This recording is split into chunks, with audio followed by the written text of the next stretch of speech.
नमस्कार मित्रांनो, आनंदाची बातमी. मेगा भरतीची जाहिरात आली. पुणे विभागासाठी 313 जागा, पात्रता पदे, कालावधी, वय सर्व जाणून घेण्यासाठी हा व्हिडिओ मित्रांनो शेवटपर्यंत पहा.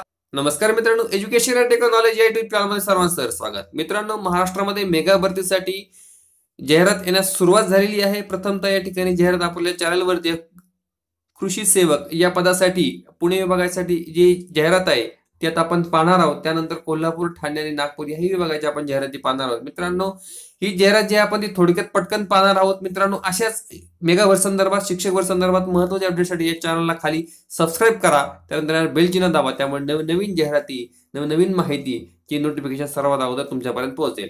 मित्रांनो, चला तर मग सुरुवात करूया. ऑनलाईन अर्ज व शुल्क भरण्याचा कालावधी मित्रांनो परवा दिवसापासून म्हणजे आज 3 तारीख आहे, 5/1/2019 ते 25/1/2019 पर्यंत कालावधी आहे. मित्रांनो, जवळजवळ 20 दिवस कालावधी आहे. प्रवेश पत्र ऑनलाईन प्रिंट काढून घेण्याचे वेळापत्रक या ठिकाणी महापरीक्षा पोर्टलवर जाहीर करण्यात येईल. पोर्टलवर आणि ऑनलाईन परीक्षा दिनांक महापरीक्षा पोर्टलवर जाहीर करण्यात येणार आहे. मित्रांनो, गट क संवर्गातील कृषी सहाय्यकाची एकूण 314 पद बघा त्यांनी म्हटलंय कृषी सेवक म्हणून निश्चित वेतनावर सरळ सेवेने भरावायचे आहेत. महत्वाच्या बाबी लक्षात घ्या मित्रांनो, पद कोणते ते. त्यानंतर बघा www.महापरीक्षा.gov.in या संकेतस्थळावर ही जाहिरात प्रसिद्ध करण्यात आलेली आहे. ते आपण जाहिरात पाहू शकतो. मित्रांनो, त्याबरोबर एक महत्वाची माहिती सांगायची आहे की तुम्हाला जर जाहिरात पाहायची असेल तुमच्या मोबाईलमध्ये तर मित्रांनो, तर आपल्या व्हिडिओच्या खाली डिस्क्रिप्शन मध्ये या जाहिरातीची लिंक दिली आहे. तुम्ही त्यावर फक्त क्लिक करा, ही जाहिरात तुमच्या मोबाईलमध्ये ओपन होईल. मित्रांनो, त्याचबरोबर आपण ती जाहिरात पाहण्याच्या अगोदर या व्हिडिओच्या माध्यमातून यासाठी पात्रता कोणती आहे किंवा वयोमर्यादा कोणती आहे यासारख्या महत्वाच्या बाबी आपण जाणून घेणार आहोत. मित्रांनो, या ठिकाणी सर्वसामान्य जे अटी आहेत त्या मी या ठिकाणी सांगितलेल्या आहेत. फोटो स्कॅन वगैरे करावा, राखीव दिव्यांग प्रवर्गातील जर असल्यास जात इत्यादीबाबत माहिती मूळ प्रमाणपत्रावरून भरावी देणे असं म्हटलेलं आहे. सदर परीक्षेस प्रविष्ट होऊ इच्छिणाऱ्या उमेदवारांनी ऑनलाईन SMS सुविधा याद्वारे संपर्क होऊ शकतो. त्यामुळे उमेदवारांनी स्वतःचा भ्रमणध्वनी क्रमांक म्हणजे मोबाईल क्रमांक आणि ईमेल आयडी अचूक द्यावा. जो मोबाईल क्रमांक चालू आहे मित्रांनो तोच मोबाईल क्रमांक. छोट्या छोट्या बाबी येतात, ह्या जर चुकल्यात तर या ठिकाणी मित्रांनो तुम्हाला तो SMS येणार नाही आणि तुम्ही नोकरीपासून वंचित राहाल, एखाद्या संधीपासून जर वंचित राहाल. त्यामुळं मोबाईल नंबर व्यवस्थित जो चालू आहे तोच द्या, कारण शिक्षक भरती संदर्भातही पवित्र पोर्टल बाबत OTP साठी सुद्धा अशा बऱ्याच उमेदवारांना अडचणी आल्या होत्या, मोबाईल नंबर त्यांनी व्यवस्थित दिला नाही म्हणून. मित्रांनो, सदर जाहिरातीनुसार उमेदवारांना केवळ ऑनलाईन अर्ज करता येणार आहे. ऑनलाईन पद्धतीने तुम्ही कॅश कार्ड, बँक वॉलेट किंवा इंटरनेट ATM द्वारे सुद्धा तुम्ही चलन भरू शकता. मित्रांनो, ऑनलाईन आवेदन पत्रासोबत कोणत्या कागदपत्रांच्या प्रती जोडण्याची आवश्यकता नाही. ऑनलाईन तुम्ही जे आवेदन पत्र भरणार आहात कोणत्याही प्रती या ठिकाणी जोडायच्या नाहीयेत. मित्रांनो, त्यानंतर बघा, मूळ कागदपत्रांमध्ये तपासणी आणि तफावत आढळल्यास म्हणजे तुम्ही ऑनलाईन जी माहिती भरली आणि मूळ कागदपत्र तपासून जर त्याच्यामध्ये जर तफावत आढळली तर कोणत्या टप्प्यावर तुमची निवड ही रद्द करण्यात येणार आहे. आणि संगणक परीक्षा कशी असणार आहे बघा, ही नेमकी कॉम्प्युटर बेस्ड ऑनलाईन एक्झाम असणार आहे. त्यामुळे यांनी जिल्ह्याचे मुख्यालय असणार आहे. समजा आता या ठिकाणी पुणे जिल्हा आहे तर पुणे जिल्ह्याच्या मुख्यालय ठिकाणी असणार आहे. आणि परीक्षेकरता अभ्यासक्रम, परीक्षेकरता नोंदणी वगैरे सर्व बाबी तुम्ही महापरीक्षा किंवा www.कृषी.महाराष्ट्र.gov.in या संकेतस्थळावर तुम्हाला सर्व माहिती उपलब्ध होईल.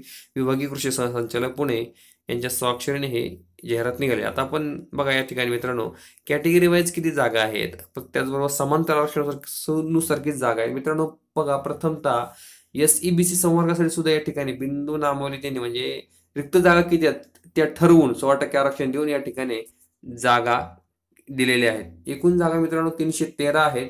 समांतर आरक्षणानुसार बघा मित्रांनो, महिलांना 94, माजी सैनिक 47, प्रकल्पग्रस्त 16, भूकंपग्रस्त 6, खेळाडूंना 16, अंशकालीन 31, अनाथांना 2 आणि सर्वसाधारण 101. आणि त्यानंतर मित्रांनो मागासवर्गीयांसाठी राखीव पदांची संख्या ती त्यांनी या ठिकाणी विगतवारी करून दिलेली आहे.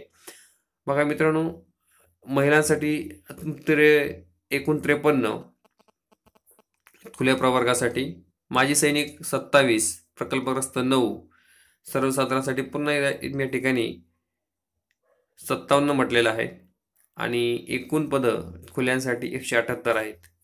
मित्रांनो बघा, त्यानंतर वर दर्शवलेल्या पदसंख्येमध्ये दिव्यांगासाठी आरक्षित असलेल्या पदांचा समावेश खालीलप्रमाणे. दिव्यांग जे आहेत मित्रांनो त्यासाठी एकूण 9 जागा आहेत. अस्थिव्यंग 3, कर्णबधिर 3 आणि दिव्यांग या शब्दामध्ये मित्रांनो अनेक त्या ठिकाणी अल्पदृष्टी, कर्णबधिर आणि अस्थिव्यंग असतात. त्या ठिकाणी 3 जागा त्यांच्या आहेत.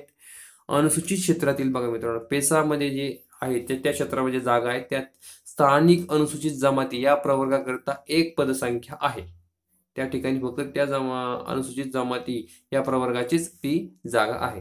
त्यानंतर मित्रांनो आरक्षित असलेल्या पदांचा समावेश खालीलप्रमाणे आहे. म्हणजे दिव्यांगासाठी पुणे जिल्ह्यासाठी ते नाही तर त्या ठिकाणी 0 जागा आहे. त्या ठिकाणी सर्वसामान्य बाबी सांगितलेल्या आहेत मित्रांनो. या आता या ठिकाणी आपण किमान शैक्षणिक अर्हता आणि वेतन श्रेणी काय बघा मित्रांनो. 3 वर्ष प्रथमतः 3 वर्ष तुम्हाला या ठिकाणी निश्चित वेतन 6,000 रुपये प्रतिमाह आहे. त्यांनी काय म्हटलं आपण दुसरी अट याकडे पाहूया बघा.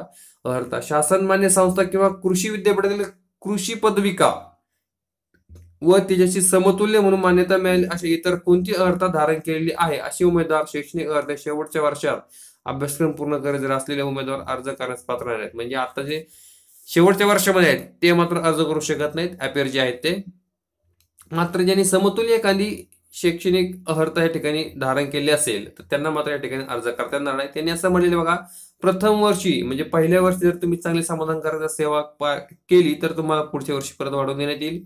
पुढच्या वर्षी जर तुम्ही दुसऱ्या वर्षी सुद्धा चांगली सेवा केली तर तुम्हाला तिसऱ्या वर्षी सुद्धा वाढवून देण्यात येईल. आणि एकूण 3 वर्ष जर तुमचं काम चांगलं असेल तर तुम्हाला या ठिकाणी नियमित पदावर नियुक्ती देण्याचा विचार करण्यात येईल. बघा कृषी सहाय्यक म्हणून कृषी सहाय्यक या नियमित पदावर तुम्हाला नियुक्त करण्याचा विचार करण्यात येईल. मित्रांनो ही गव्हर्नमेंट नोकरी आहे त्यामुळे या ठिकाणी व्यवस्थित तुम्ही अर्ज ऑनलाईन व्यवस्थित भरा. मित्रांनो ज्या बाबी असतील त्या ठिकाणी तुम्ही आता हे जाहिरात आहे पूर्ण वाचा. आपल्या डिस्क्रिप्शन मध्ये याची लिंक दिलेली आहे. वयोमर्यादा मित्रांनो बघून घ्या. 1/1/2019 रोजी तुमचं वय गणलं जाणार आहे. सर्वसाधारण म्हणजे खुल्या प्रवर्गासाठी बघा किमान वय 19 वर्ष ते कमाल 38 वर्ष या दरम्यान हवं आहे.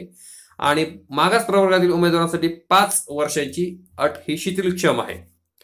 त्यानंतर मित्रांनो दिव्यांग स्वतंत्र सैनिक यांसाठी सुद्धा ही अट शिथिल आहे. बघा शिथिलक्षम राहणार आहे त्यांनी सांगितलेलं आहे. महिलांना समांतर आरक्षणासंबंधी सुद्धा त्यांनी या ठिकाणी विविध मुद्दे सांगितलेले आहेत. मित्रांनो नॉन क्रिमिनल प्रमाणपत्र आवश्यक आहे महिलेची भविष्यस्थिती विचारात घेऊन. भूकंपग्रस्त प्रकल्पग्रस्त खेळाडू समांतर आरक्षण क्रीडाविषयक अर्हता या सर्व बाबी मित्रांनो व्यवस्थित वाचून घेणं गरजेचं आहे. कारण ज्या उमेदवारांना ज्या आरक्षणाचा लाभ घ्यायचा आहे त्याबाबत त्यांनी व्यवस्थित सगळे प्रमाणपत्र या ठिकाणी सादर करायचे आहेत किंवा ती काढून घ्यायची आहेत. आता ऑनलाईन अर्ज भरण्याची कार्यपद्धती व सूचना खालीलप्रमाणे आहे. मित्रांनो बघा www.mahaprashna.gov.in या संकेतस्थळावर तुम्ही लॉग इन करायचे. आपल्या उजव्या बाजूला असलेल्या सूचना या पर्यायावर क्लिक करायचे. तिथून उमेदवाराला थेट नोंदणीच्या पोर्टलवर नेले जाईल.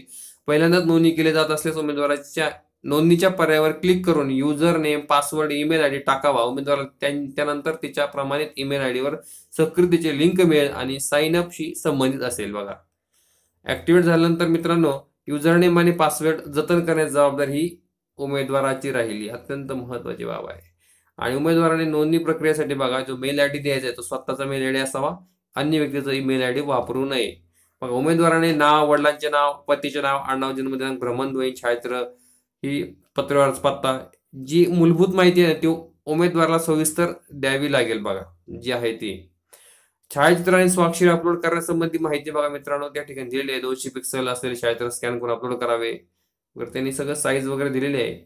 मित्रांनो कशा पद्धतीने ऑनलाईन फॉर्म भरायचा याबाबत पूर्ण डिटेल माहिती मित्रांनो यामध्ये आहे. MSCIT प्रमाणपत्र मराठी भाषेतील बघा आत्महत्याग्रस्त शेतकऱ्यांचे पाल्य अपंगत्वाचा प्रकार याबाबतही तुम्ही या ठिकाणी प्रमाणपत्र सादर करायचं आहे.